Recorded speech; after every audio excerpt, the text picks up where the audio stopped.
नमस्कार विद्यार्थियों, श्री शक्ति की ऑनलाइन क्लासेज में आपका पुनः स्वागत है। सैटरडे को हमने इंटरोगेटिव सेंटेंस में हेल्पिंग वर्ब वाले जो सेंटेंस थे वो देखे थे। आज इंटरोगेटिव का जो दूसरा टाइप है WH वर्ड, उससे किस प्रकार वाक्य बनते हैं वो हम पढ़ेंगे। ये विशेष ध्यान रखें कि WH वर्ड बहुत ज़्यादा उपयोग में आते हैं, रिलेटिव प्रोनाउंस के रूप में भी यूज करेंगे, तो विशेष रूप से ध्यान रखना है। हमारे जितने भी क्वेश्चन आंसर आते हैं पेपर में वो भी WH वर्ड से ही आते हैं लगभग, तो विशेष रूप से इनका ध्यान रखना है, समझना है। अनसीन पैसेज है उसमें भी आएंगे, तो अनसीन पैसेज के प्रश्नों को समझने के लिए पहले हमें WH का पता हो तो आसानी रहती है। तो शुरुआत करते हैं WH वर्ड से। इंटरोगेटिव सेंटेंस पढ़े थे हमने।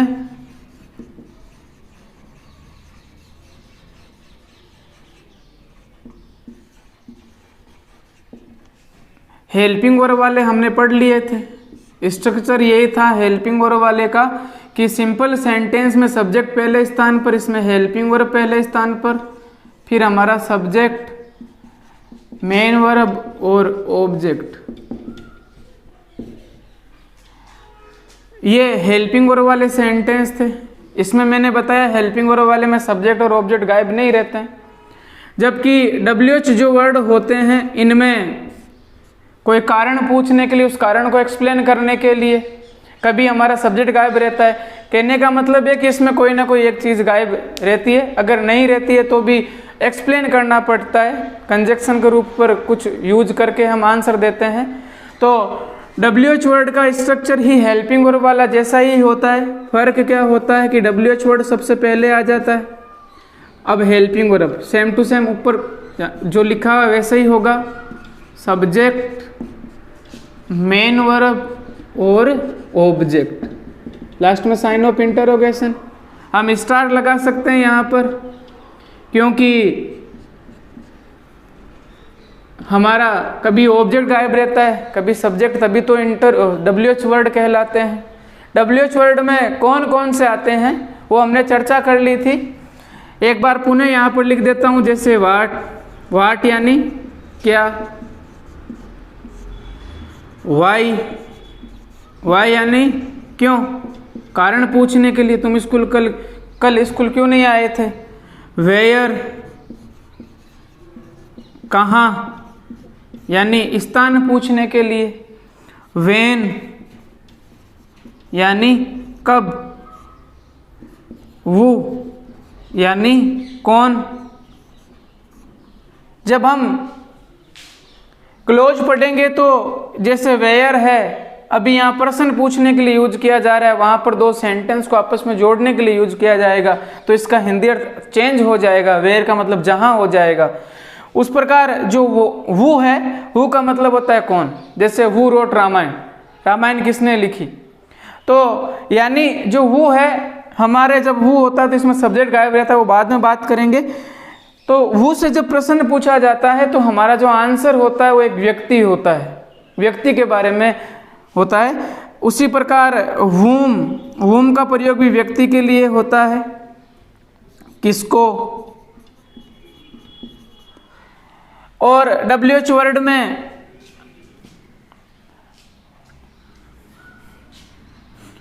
हाउ यानी कैसे। हाउ में भी कई सारे होते हैं। विच कौन सा, कौन सी, कौन से वस्तुओं के बारे में जब बताया जाता है तो विच का प्रयोग किया जाता है। हाउ में होता है हाउ मेनी, और एक होता है हाउ मच। इसके प्रयोग पर हमें ध्यान देना है कि जब मेनी आता है तो संख्या बताई जाती है, यानी जिसको हम काउंट कर सके, गिनती कर सके। तुम्हारे पास कितनी नोटबुक्स हैं, तो नोटबुक को हम काउंट कर सकते हैं कि 1 है, 2 है, 3 है। और हाउ मच का मतलब होता है कि जो मात्रा होती है, मात्रा को पूछने के लिए हाउ मच का प्रयोग किया जाएगा।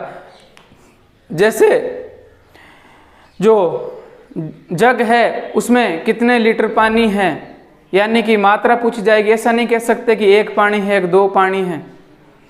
कितने लीटर यानी दूध जग में कितने लीटर दूध है, तो ऐसा नहीं कह सकते कि कितनी संख्या का जो दूध है, एक दूध है, एक दो दूध है, यानी मात्रा पूछने के लिए मच का प्रयोग किया जाएगा। हाउ ऑफन, बारंबारता को पूछने के लिए, बारंबारता कितनी बार, तुम कितनी बार नागौर जाते हो महीने में, तुम नागौर कितनी बार जाते हो, यानी कि ये WH वर्ड हैं। और भी हैं हाउ लॉन्ग, दूरी के बारे में पूछने के लिए। ये जो WH वर्ड है, ये WH वर्ड जो है इंटरोगेटिव सेंटेंस में यूज किए जाएंगे। तो कोई किसी में कुछ चीज़ गायब रहती है, कौन सी चीज़ किस में गायब रहती है, हाउ मेनी का क्या रूल होता है, उसके बारे में हम पढ़ते हैं। एक वाक्य लिख रहा हूँ असर्टिव सेंटेंस, उससे हम WH वर्ड बनाएंगे।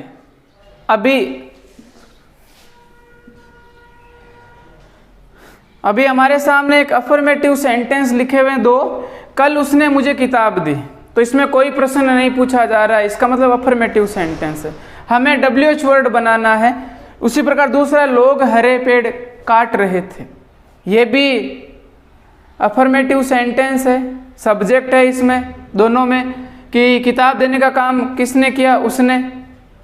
पेड़ों को काटने का काम कौन कर रहे थे, लोग, यानी कि ये सिंपल सेंटेंस है। हमें इसका WH वर्ड बनाना है, तो पहले हम एक बार सिंपल सेंटेंस बना लेते हैं इसका। कल उसने मुझे किताब दी, तो कल तो एडवर्ब है, क्रिया विशेषण है, देने का काम उसने किया था, यानी कि मैं अगर कल को यहां लिख दूं यस्टरडे,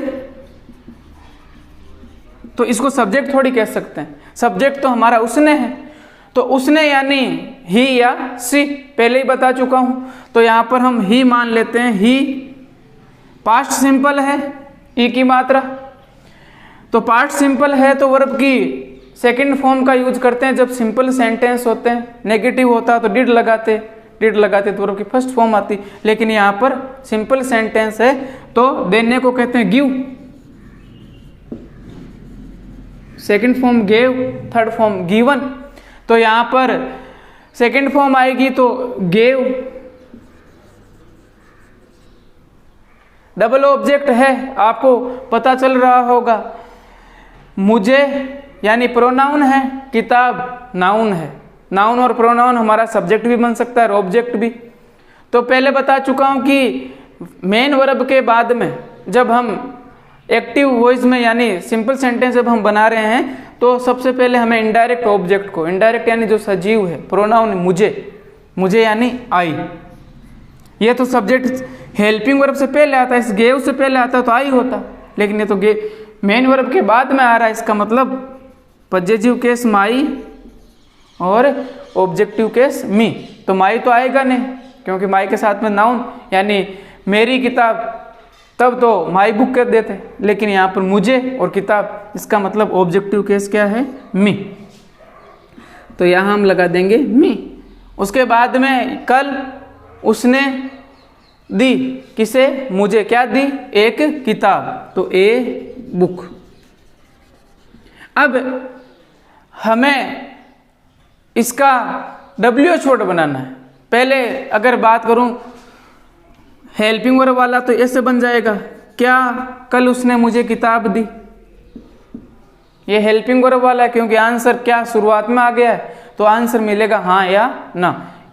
क्या कल उसने मुझे किताब दी, हाँ किताब दी, नहीं किताब नहीं दी। तो हेल्पिंग वर्ब वाली बात करें तो सबसे पहले हेल्पिंग वर्ब यहाँ पर डिड आ जाएगी। जब डिड का प्रयोग हेल्पिंग वर्ब शुरुआत में आएगी तभी तो क्या का रूप होगा, जब डिड आएगा तो वर्ब की फर्स्ट फॉर्म, और बाकी सेम रूल सेम होते हैं। Did he give me a book yesterday,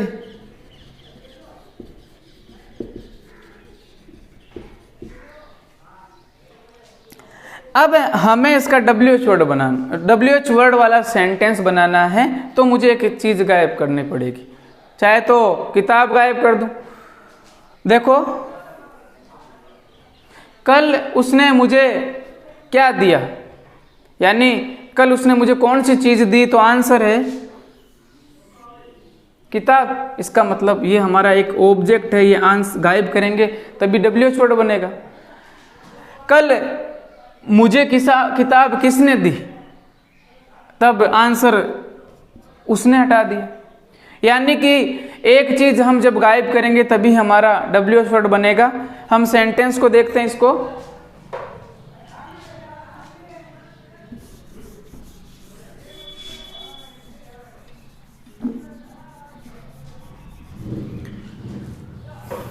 कल उसने मुझे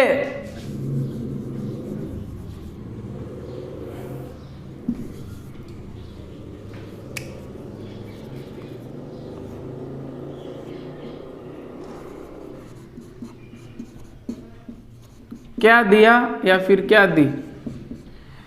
कल उसने मुझे क्या दिया, हमें आंसर पता है किताब दी थी, लेकिन हमने किताब को हटा दिया, इसका मतलब ये WH वर्ड है। तो सबसे पहले हमारा WH वर्ड क्या है, क्या को इंग्लिश में कहते हैं व्हाट। WH के तुरंत बाद में क्या आती है, हेल्पिंग वर्ब। पार्ट सिंपल है, पार्ट सिंपल की हेल्पिंग वर्ब होती है डिड। हेल्पिंग वर्ब के बाद में सब्जेक्ट है या नहीं है देखते हैं। देने का काम किसने किया, उसने, यानी कि सब्जेक्ट तो हमारे पास है, तो उसने को सब्जेक्टिव केस है ही, क्योंकि अभी वर्ब तो आई नहीं, मेन वर्ब तो अब आएगी। उसके बाद आएगी मेन वर्ब, किसकी क्रिया हुई, देने की, तो डिड आ गया है। तो डिड आने के बाद वर्ब की फर्स्ट फॉर्म यानी गिव। किसे दी, मुझे, यानी कि मेन वर्ब के बाद में तो ऑब्जेक्टिव केस मी। कब, यस्टरडे, यानी कल। तो आप देख लो इसमें ऑब्जेक्ट भी है, लेकिन वस्तु के बारे में पूछा गया है, इसलिए यहां पर जो हमारा डबल ऑब्जेक्ट आंसर होगा, यानी जो डायरेक्ट ऑब्जेक्ट वो आंसर में आ जाएगा। अगर हम सिंपल सेंटेंस बनाएंगे तो हम कहेंगे उसने कल मुझे एक किताब दी, तो ये WH वर्ड बन गया। अगला है लोग हरे पेड़ काट रहे थे। ये तो सिंपल सेंटेंस है, मैं डायरेक्ट ही बना देता हूं सिंपल सेंटेंस। तो लोग यानी पीपल, रहा था रही थी, समय नहीं है, वाज या वर, पीपल प्लूरल होते हैं तो वर। काटने को हेक कहते हैं, हेकिंग। क्या काट रहे थे, पेड़।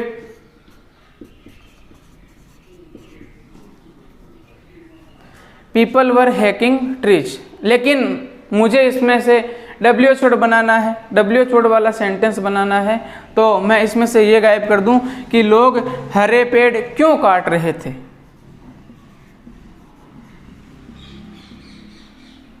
लोग हरे पेड़ क्यों काट रहे थे। अब इसमें न तो सब्जेक्ट गायब है ना ऑब्जेक्ट गायब है, यानी एक्सप्लेन करके बताना पड़ेगा कि इसलिए काट रहे थे। तो क्यों को सबसे पहले WH वर्ड आएगा, और WH वर्ड क्या है, क्यों को कहते हैं वाई। अब हम चेक करते हैं कि कुछ गायब तो नहीं है। सब्जेक्ट WH के बाद में हेल्पिंग वर्ब आएगी, यहाँ पर हम हेल्पिंग वर्ब एक बार नहीं लिखेंगे, हम देखेंगे कि हमारा सब्जेक्ट प्लूरल है या सिंगुलर। सिंगुलर होगा तो वाज लगा देंगे, प्लूरल है तो वर लगा देंगे। तो सबसे पहले पर्सन पूछा कौन काट रहे थे, तो आंसर मिला लोग। इसका मतलब सब्जेक्ट है हमारे पास पीपल, तो मैं यहाँ पर नहीं लिखूंगा पीपल, यहाँ लिखूंगा।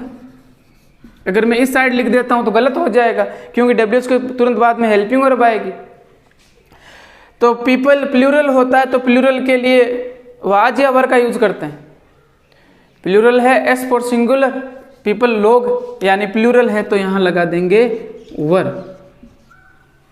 वाई वर पीपल, उसके बाद में हेल्पिंग वर्ब और सब्जेक्ट आ चुका। मेन वर्ब देखो किसकी क्रिया हो रही थी, आंसर मिला काटना, क्योंकि क्रिया की पहचान ना लगता है। तो हेक हमें ING फॉर्म करेंगे, क्योंकि रहा था रही थी, चौथी फॉर्म आती है कॉन्टिन्यूस टेंस में। तो वाई वर पीपल हेकिंग, उसके बाद में क्या काट रहे थे, पेड़। एक नहीं कई सारे पेड़ हैं तो ट्रीज। तो ये हमारा क्या बन गया, WH वर्ड बन गया। इस WH वर्ड से जो सेंटेंस कैसे बनाते हैं, हम 4-5 एक्सरसाइज करते हैं और समझते हैं कि कैसे वाक्य बनेंगे। आपके सामने कुछ वाक्य लिखे हुए हैं। सबसे पहले इंटरोगेटिव सेंटेंस है, तो इंटरोगेटिव में कौन सा सेंटेंस है, हेल्पिंग वर्ब वाला है या फिर WH वर्ड है। देखते हैं कि अगर हेल्पिंग वर्ब वाला होता है तो आंसर यस और नो में आता है। ये एडवर्ब है, मेरा भाई क्या पढ़ रहा होगा, हम आंसर ऐसे नहीं दे सकते कि हाँ मेरा भाई पढ़ रहा होगा। यानी कि पहली बात तो ये हो गई कि ये हेल्पिंग वर्ब वाले WH वर्ड नहीं है ये। अब चीज देखते हैं कि इसमें कौन सा WH वर्ड लगा हुआ है। क्या को क्या कहते हैं, व्हाट। उसके बाद में वाक्य में देखते हैं कि कौन सी चीज गायब है। सबसे पहले वर्ब को हेल्पिंग वर्ब के साथ रखकर पूछते हैं पर्सन कौन पढ़ रहा होगा, तो आंसर मिल रहा है मेरा भाई। इसका मतलब हमारे पास में सब्जेक्ट तो है। अगली वर्ब देखते हैं किसकी क्रिया हो रही होगी, आंसर मिल रहा है पढ़ने की, यानी मेन वर्ब भी हमारे पास में है। इसका मतलब क्या पढ़ रहा होगा, यही आंसर है, कोई किताब पढ़ रहा होगा, रामायण पढ़ रहा होगा। यानी कि कहने का मतलब है कि हमारे पास में क्या नहीं है, ऑब्जेक्ट नहीं, और बाकी सब है। तो सबसे पहले WH वर्ड बनाएंगे, तो WH वर्ड क्या को कहते हैं, व्हाट। गागेगी लगा है तो फ्यूचर टेंस,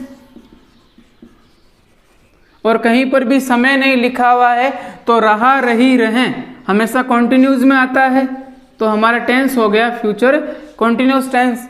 तो फ्यूचर कोई सा भी टेंस हो उसकी हेल्पिंग वर्ब में विल और सेल का यूज किया जाता है। सेल का नियम बता चुका हूं कि आई और वी के साथ सेल, बाकी के साथ में विल। आजकल सभी के साथ विल का भी यूज कर सकते हैं, बस इंटरोगेटिव सेंटेंस होते हैं तो उसमें सेल का यूज करना पड़ेगा। तो फ्यूचर कंटिन्यूज है तो फ्यूचर में विल और सेल आएगा, और फ्यूचर कंटिन्यूज की हेल्पिंग वर्ब होती है विल के साथ और सेल के साथ बी ऐड कर दो, तो ये हेल्पिंग वर्ब डबल हो चुकी है, इनके बीच में स्पेस है। तो इंटरोगेटिव सेंटेंस बनाते हैं और हमारे पास अगर सब्जेक्ट होता है तो डबल हेल्पिंग वर्ब हो तो उसको कैसे यूज करते हैं ये देखते हैं। सबसे पहले यहाँ हेल्पिंग वर्ब पहले नंबर की विल, क्यों, क्योंकि मेरे भाई के लिए क्या लगाएंगे, वह।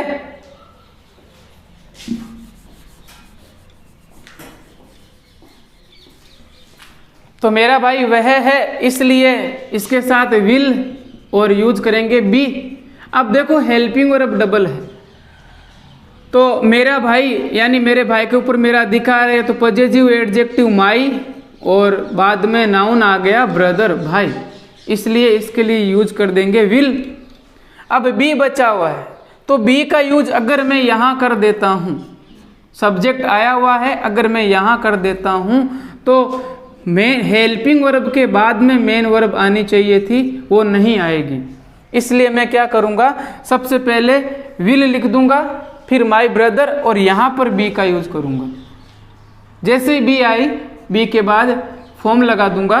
कौन सी फॉर्म आएगी, कंटिन्यूस टेंस है, 2 दूनी 4 बराबर ING, यानी कोई सा भी कंटिन्यूस टेंस उसमें ING फॉर्म आती है। किसकी क्रिया हो रही है, पढ़ने की, पढ़ने को रीड या स्टडी, तो हम यहाँ रीड लगा दें, रीड के साथ ING, या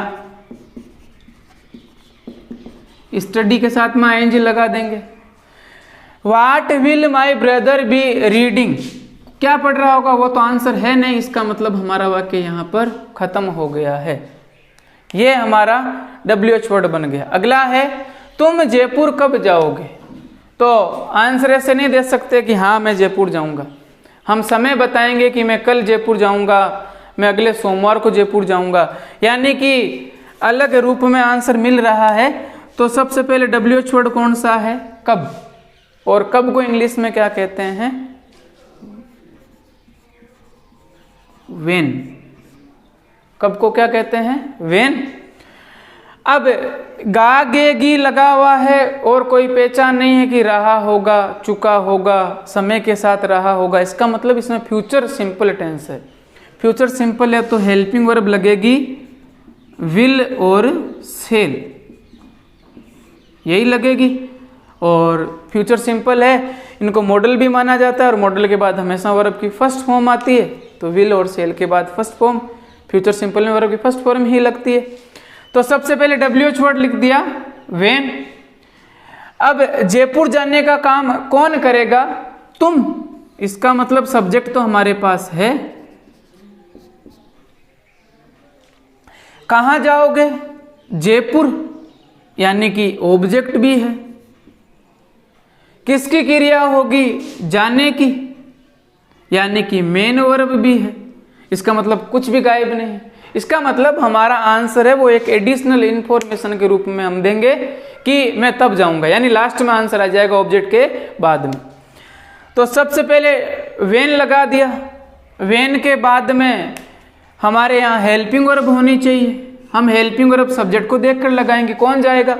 तुम। तुम यानी यू।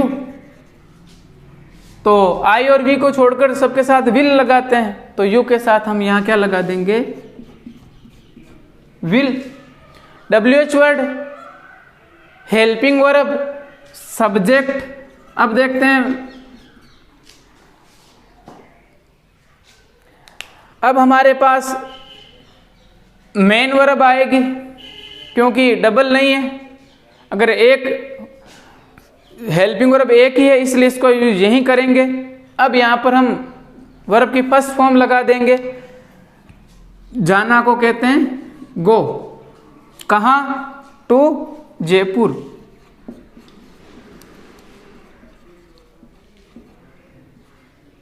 ये हमारा वाक्य बन गया। देखो विल है, मैंने पहले रूल बताया था, अगर डबल है तो फिर उसको अलग करना पड़ेगा इंटरोगेटिव सेंटेंसेज में। अब यहाँ पर केवल अकेला ही विल है तो विल का यूज यहाँ कर लेंगे। तो when will you go to Jaipur? तुम जयपुर कब जाओगे? अगला वाक्य है वे अपनी आजीविका कैसे कमाते थे? कैसे यानी तरीका पूछा गया आजीविका कमाने का, तो यानी कैसे को कहते हैं हाउ। कैसे को कहते हैं हाउ। किसकी क्रिया होती थी? आंसर मिल रहा है कमाने की, यानी मेन वर्ब है। कमाने को इंग्लिश में कहते हैं EARN, अन। अन यानी कमाना। कौन कमाते थे? वे। एक वचन है या बहुवचन? वे। वह तो नहीं है, वे, यानी कि ये बहुवचन यानी थर्ड पर्सन दे। कमाने का काम वही करते थे। अपनी आजीविका, यानी कि WH वर्ड कैसे आ गया? मेन वर्ब आ गई, सब्जेक्ट आ गया, और जिसके बारे में है कि कैसे कमाते थे, किसको कमाते थे? अपनी आजीविका को, यानी कि एडिशनल इंफॉर्मेशन के रूप में आंसर देंगे। अब यहाँ पर थोड़ा सा समझना पड़ेगा हमें कि अपनी आजीविका को क्या कहेंगे।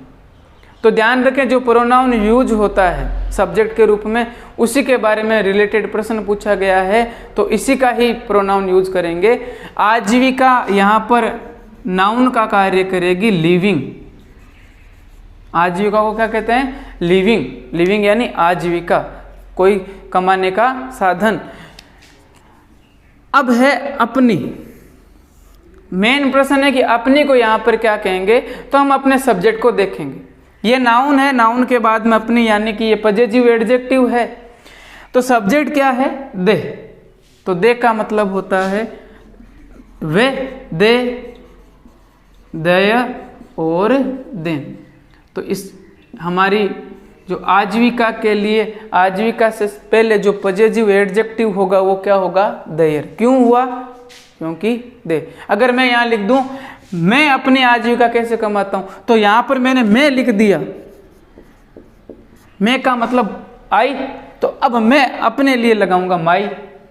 तुम अपनी आजीविका कैसे कमाते थे, तो मैंने यहां तुम लिख दिया, तो तुम का मतलब तुम्हारी, इसका मतलब यहां पर हो जाएगा योर। ये आपको समझ में आया होगा। वाक्य बनाते हैं।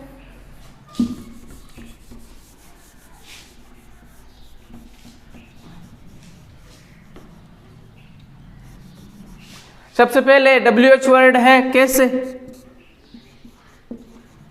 हाउ। अब है हेल्पिंग वर्ब आएगी, थे है तो पास्ट और ता ते ती सिंपल, तो पास्ट सिंपल की हेल्पिंग वर्ब होती है डिड, तो यहां पर क्या लगाएंगे, डिड। उसके बाद में सब्जेक्ट, सब्जेक्ट है या नहीं है, वे यानी दे। सब्जेक्ट के बाद में अब मेन वर्ब कमाने की क्रिया, जब डिड आ जाता है तो वर्ब की फर्स्ट फॉर्म ही आती है, अर्न। क्या कमाते थे, अपनी आजीविका, तो हमारा सब्जेक्ट क्या है यहाँ पर, दे। ये सब्जेक्ट है, इसी के बारे में जानकारी पूछी जा रही है कि वे ही कमाते थे। अगर राम लिखा हो तो राम के लिए ही यूज करते हैं, ही जाएगा। तो ये दे है, और आजीविका की विशेषता कि वो अपनी है, इसका मतलब पॉजिटिव एडजेक्टिव नाउन के साथ में है, तो दे का हो जाएगा देयर, और आजीविका को कहेंगे लिविंग।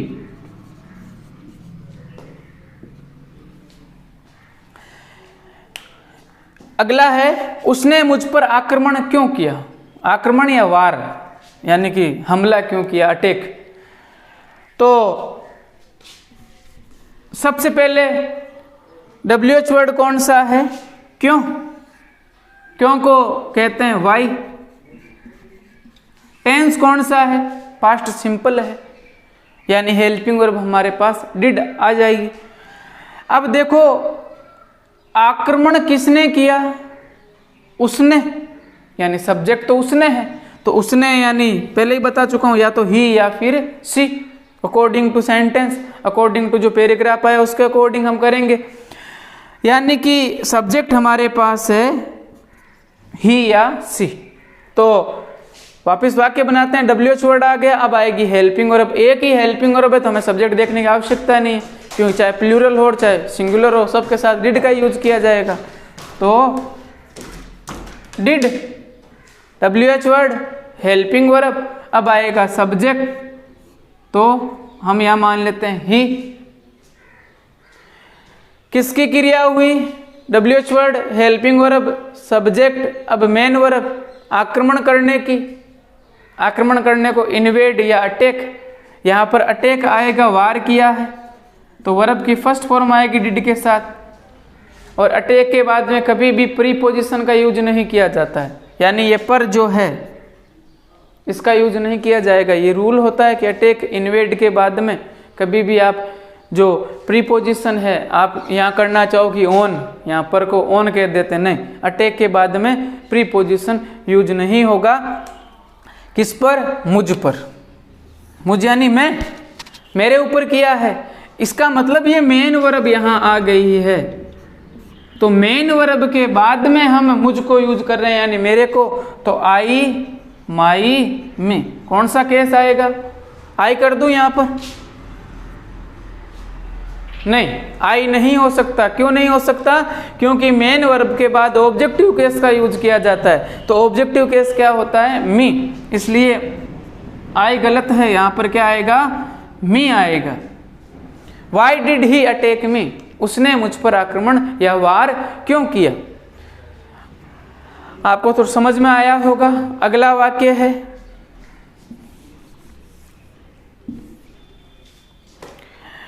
तुम कौन सी पुस्तक पसंद करते हो।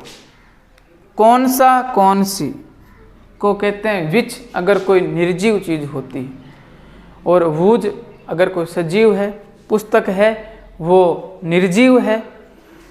अब एक रूल है कि विच के बाद में हाउ मैनी, हाउ मच के बाद में डायरेक्ट जिसके बारे में पूछा जाता है उसका हमें लिखना पड़ता है। यानी कि कहने का मतलब है कि रूल ये यहाँ पर ये लगता है कि WH, helping verb, subject, main verb, इस प्रकार का रूल है। लेकिन पुस्तक रिलेटेड है, जिसके बारे में कौन सी लगाया जा रहा है, इसका मतलब है कि कौन सी उस पुस्तक के लिए है, तो WH वर्ड के तुरंत बाद में उस नाउन का जिसके बारे में आप पूछ रहे हो वो यूज करना पड़ेगा विच के रूप, विच के केस में। यानी मैं जब हम सब्जेक्ट सेंटेंस बनाएंगे तब समझ में आ जाएगा। पसंद करने का काम कौन करता है? तुम। किसकी क्रिया होती है पसंद करने की, यानी लाइक। तातेती प्लस है, प्रेजेंट सिंपल है। कौन करता है? तुम, सब्जेक्ट है। तो सबसे पहले WH वर्ड यूज करूंगा। वाक्य डायरेक्ट बनाते हैं एक बार। कौन सा, कौन सी, कौन से निर्जीव है, तो विच। अब यहाँ पर मैं डायरेक्ट हेल्पिंग वर्ब नहीं लिख सकूंगा, क्योंकि किसके बारे में, कौन सा, कौन सी किसके लिए लगा है? पुस्तक के लिए। तो ये पुस्तक है वो इसके साथ में आनी चाहिए, क्योंकि जब हम आंसर देंगे तो हम आंसर का जो आंसर देंगे कि मैं रामायण, महाभारत या अन्य जो कोई भी बुक है वो पसंद करता हूँ, तो उस महाभारत किताब जो उसके बारे में बताया जा रहा है कि वो पसंद करता हूँ, तो उसका आंसर मिल गया। कहने का मतलब देखो, विच के तुरंत बाद में अगर मैं यहाँ हेल्पिंग वर्ब लगा दूँ तो सब्जेक्ट हमारा कौन है? तुम, यानी यू यहाँ पर आएगा, और मैं यहाँ पर हेल्पिंग वर्ब लगा देता हूँ यू के अकॉर्डिंग, क्योंकि हेल्पिंग वर्ब का यूज किसके अकॉर्डिंग किया जाता है? जो हमारा सब्जेक्ट होता है उसके अकॉर्डिंग। यू क्या है? प्लूरल है। तो विच डू यू पसंद करने को, लाइक बुक, ये एकदम गलत है, क्योंकि ये बात किसके बारे में पूछी जा रही है? पुस्तक के बारे में बात पूछी जा रही। कौन सी किताब, कौन सी किताब, या फिर कौन सी तुम पसंद करते हो किताब? आंसर ये नहीं है, आंसर है कौन सी, प्रश्न है कौन सी किताब तुम पसंद करते हो, यानी कि विच के बाद में जिसके बारे में पसंद पूछी जा रही है ये बुक यहां पर आएगी, यानी कि which book do you like, उसके बाद में साइन ऑफ इंटरोगेशन। तो ये कुछ WH वर्ड हैं। मैं आपको बोर्ड पर 5 वर्ड और दे रहा हूँ WH वर्ड, वो आप अपनी कॉपी में करने का प्रयास करोगे, प्लस 10 सेंटेंस आपको खुद को स्वयं को बनाने हैं। आपके सामने ये 5 वाक्य लिखे गए हैं। इन वाक्यों की आपको इंटरोगेटिव जो सेंटेंस है WH वर्ड वो बनाने हैं। आप इनको अपनी कॉपी में, नोटबुक में बनाओगे। अब हम वोकेबलरी करेंगे, और WH वर्ड अगर समझ में नहीं आया हो तो आप पुनः कह सकते हैं कि थोड़ा प्रॉब्लम हो, या फिर अपने प्रश्न है वो आप व्हाट्सएप ग्रुप के माध्यम से पूछ सकते हैं। ये आपको वाक्य बनाने हैं, और जो हम वोकेबलरी कर रहे हैं, यानी कि जो 10th क्लास की बुक्स हैं गोल्डन रेज, उसमें से हम वोकेबलरी कर रहे हैं, और पॉजिटिव हेल्थ पार्ट पूरा हो चुका था। तो अन्य विद्यार्थी जो अन्य कक्षाओं से संबंधित है, तो वोकेबलरी याद करने में कोई समस्या नहीं होनी चाहिए, वो मीनिंग तो वही रहनी है। तो आप सभी जो भी वीडियो देखते हैं वो इनको लर्न करने की कोशिश करें, क्योंकि ऐसा तो है नहीं कि 11th में आने के बाद में, या फिर आप 8th क्लास में, 6th क्लास में, जो भी क्लास में हो, तो उनका आप अगली कक्षा में प्रमोट होंगे, उस समय कोई अर्थ चेंज हो जाएगा। एप्पल का सेम ही रहना, केला नहीं होगा। तो उनको याद करें, अभी समय मिला हुआ तो उसका कुछ यूज जरूर करें। आज हम चैप्टर नंबर 4 गोल्डन रेज में द टेल ऑफ द बिश्नोइज, उसके बारे में हमने 10 जो 10 मीनिंग है वो लिखी है। टेल, TALE, टेल यानी कहानी, और एक टेल होता है TAIL, टेल यानी पूंछ। तो यहाँ पर जो है वो कहानी है, किसके बारे में? बिश्नोइज की, यानी द टेल यानी कहानी, ऑफ यानी का के की, किसकी कहानी? द बिश्नोइज, बिश्नोइयों की कहानी। तो बिश्नोई जो संप्रदाय है जिसके संस्थापक जम्बाजी थे, उसके बारे में हम, बिश्नोई जो संप्रदाय है उसने हमारे मारवाड़ के लिए, संपूर्ण भारत के लिए एक आंदोलन के रूप में शुरुआत की है कि वो सभी वन्य जो जीव होते हैं प्लस हरियाली, वन्य हरियाली है, उसको बचाने के लिए जो सबसे अग्रसर जो जाति है वो बिश्नोई जो होते हैं उनकी है। और उन्होंने हमारे लिए, हमारी इस प्रकृति के लिए बलिदान भी दिए हैं।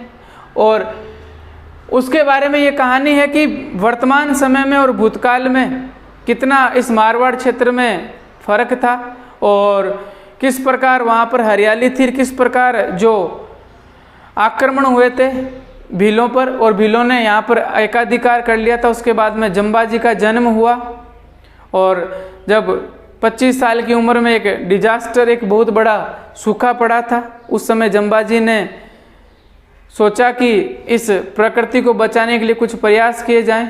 फिर उन्होंने अपने 29 रूल्स दिए थे। उन रूल को फॉलो करने के बाद जो क्षेत्र या जो लोग जिस क्षेत्र में जंबाजी को मानते थे, उस क्षेत्र में ही केवल हरियाली बची थी, बाकी सभी क्षेत्रों में सूखा पड़ा था। तो उसके बाद में जंबाजी के रूल्स को फॉलो करते हुए जो अमृता देवी, जिनको इनकारनेशन ऑफ दुर्गा यानी कि माँ दुर्गा का अवतार भी बताया गया, उन्होंने पेड़ों को बचाने के लिए अभय सिंह ने अपने सिपाहियों को भेजा था खेजड़ली में कि वहाँ से वो अपने चूना पत्थर है उसको निकालने के लिए बड़ी मात्रा में फ्यूल चाहिए। तो वो क्षेत्र जो खेजड़ली है वो विष्णुओं की आबादी वाला था, वहाँ पर जनसंख्या विष्णुओं की ज़्यादा थी। तो उन्होंने विरोध किया कि हम अपनी जो संस्कृति आ रही है उस संस्कृति को हम खराब नहीं करने देंगे, आपको पेड़ नहीं काटने देंगे। और उनमें जो मुख्य रोल अदा करने वाली जो थी माँ दुर्गा का अवतार जिसे कहा गया अमृता देवी, वो पेड़ों से चिपक गई और 363 लोगों ने अपना बलिदान दे दिया था। जब अभय सिंह को ये बात पता चलती है तो वह एक ताम्र पत्र पर लिख कर लेकर आते हैं कि आज से मैं भी इनको फॉलो करूँगा और इनके टेरिटरी में, इनके क्षेत्र में किसी भी प्रकार के जो हरे पेड़ हैं और वन्य जीव हैं उनको भी नहीं मारा जाएगा। और अकबर ने भी उनके क्षेत्र की जहाँ पर विष्णोई थे उनकी बहुत बड़ी प्रशंसा की थी। इसी के बारे में ये पाठ है, बहुत अच्छा पाठ है कि विष्णोई संप्रदाय किस प्रकार हमारी हरियाली को लगातार बचाता जा रहा है। पहली जो मीनिंग है स्टेटेड का मतलब जो पूर्ण रूप से विकसित नहीं होता है, जो डेवलप्ड नहीं होता है पूर्ण रूप से, उसको अर्धविकसित कहा जाता है। यानी टूटी हुई चीज़ अर्धविकसित ही होती है। लिखा हुआ TUTE, याद करने के लिए, टूटी हुई चीज़ अर्धविकसित ही होती है। दूसरा है सब, SHRUB, सब यानी झाड़ी, सब से हम सबरी याद रख सकते हैं। भगवान राम ने सबरी के क्या खाए थे? बेर खाए थे। बेर कहाँ पर लगे थे? झाड़ी पर। तो सब का मतलब झाड़ी। अगला है इनक्रेडिबली का मतलब होता है अविश्वसनीय रूप से, जिस पर हमें विश्वास नहीं हो। यह शब्द कई बार आ चुका है। अगला है ग्रोव्ज का मतलब होता है कुंज का मतलब होता है कि एक ऐसी जगह जहाँ पर बड़ी मात्रा में पेड़ पौधे पाए जाते हैं। एक पास पास में बहुत सारे पेड़ ही पेड़ उगे होते हैं। लता मंडल या लता कुंज उसको कहा जाता है ग्रो यानी बढ़ना, GROW, और जहाँ पर पेड़ कई संख्या में बड़े हुए हैं पास में, वही कुंज कहलाते हैं। अगली है फाउलीज का मतलब होता है पत्तियाँ या शाखाएं। तो याद करने के लिए फली याद कर लें। जो फली लगती है वो शाखाओं पर लगती है पत्तियों के माध्यम से। जो फली है यानी फौलीज का मतलब फली कहाँ पर है? पत्तियों और शाखाओं के माध्यम से। अगला है मरोडिंग का मतलब ऐसे व्यक्ति या कोई भी जानवर जो आवारा रूप से घूमते हैं, यानी कि जिनका उद्देश्य चोरी करने का होता है। जिस प्रकार हम जानवरों की बात करें तो जो आवारा जानवर होते हैं वो किसी भी खेत में घुस जाते हैं। तो मरोडिंग का मतलब होता है आवारा, घूमने वाले। जो माँ होती है MA, माँ रोड पर बच्चों को आवारा नहीं घूमने देती है। माँ बच्चों को रोड पर आवारा नहीं घूमने देती है, इसलिए मरोडिंग का मतलब आवारा घूमने वाले। टेरिटरी का मतलब क्षेत्र या कोई जो एरिया होता है उसको कहा जाता है। प्लेन एक होता है PLANE, प्लेन। इस प्लेन का मतलब तो जहाज, यहाँ पर है प्लेन, तो यहाँ PLAIN, प्लेन यानी मैदान। अगला है होर्ड्स का मतलब होता है बड़ी संख्या में। यानी कि जो दल होता है बड़ी संख्या में लोगों का, उसको होर्ड्स कहा जाता है। और लास्ट में स्वय यानी शासन या जिसका किसी का प्रभाव होता है उसको स्वय कहा जाता है। आज के लिए इतना ही, धन्यवाद।